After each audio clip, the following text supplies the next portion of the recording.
শীতকাল তো প্রায় চলে এসেছে।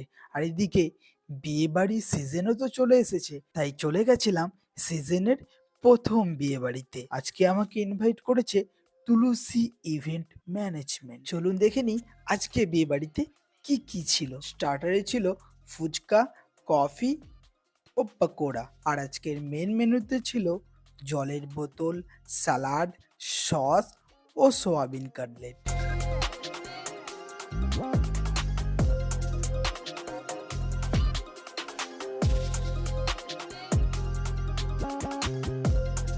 আর এখানে স্টার্টারের আইটেমগুলো নরমাল থাকলেও মেন মেনুগুলো ছিল একদম লোভনীয়। ছিল আফগানের ফ্রাইড রাইস ও রাবড়ি আলুর ওয়েট মেন মেনুতে যাওয়ার আগে একটু ফুচকাটাও ট্রাই করে ফুচকা নিয়ে আমার বেশি কিছু বলার নেই, বাট আমি এই জলটা নিয়ে একটু কথা বলতে চাই। এই জলের উপরে যে গন্ধরাজ লেবুর যে ফ্লেভারটা মুখে দেওয়ার সাথে সাথে যে ফ্লেভারটা আসছিল, ওটা জাস্ট অসাধারণ ছিল। আর এই তুলসী ইভেন্ট ম্যানেজমেন্টের মালিক সঞ্জয় দাস, ইনি নিজে দাঁড়িয়ে থেকেন সমস্ত কিছু অর্গানাইজ করেন এবং প্রত্যেকটাই গরম খাবার ও সুস্বাদু খাবার খাইয়ে থাকেন।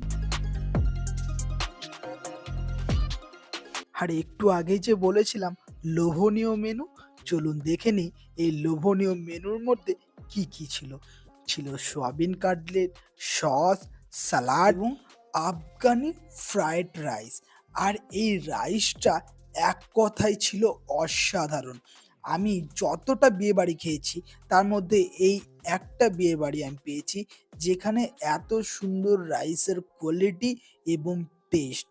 এবং একটা কথা বলতে হয়, এই সব কিছু মেনুর মধ্যে আমাকে বেস্ট যেটা লেগেছিল আফগানি ফ্রাইড রাইস। এরপরেই ছিল সাদা ভাত ও মটন কষা।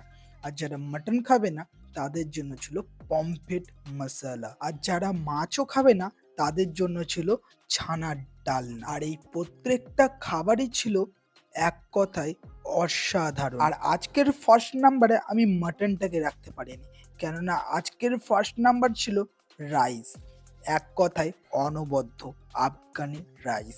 এরপরে ছিল গরম গরম কেশর ভোগ, সন্দেশ, আইস। ভিডিওটা কেমন লাগলো অবশ্যই জানাবেন, আর কোনো ভুল ত্রুটি থাকলে মার্জনা করবেন। সবাই সুস্থ থাকবেন, ভালো থাকবেন। আর আপনাদের যে কোনো অনুষ্ঠান বাড়িকে আরও সুন্দর করে তুলতে তুলসী ইভেন্ট ম্যানেজমেন্টের সাথে অবশ্যই যোগাযোগ করবেন। কোয়ালিটি ফুড এবং সুস্বাদু খাবার খেতে চাইলে অবশ্যই তুলসী ইভেন্ট ম্যানেজমেন্ট।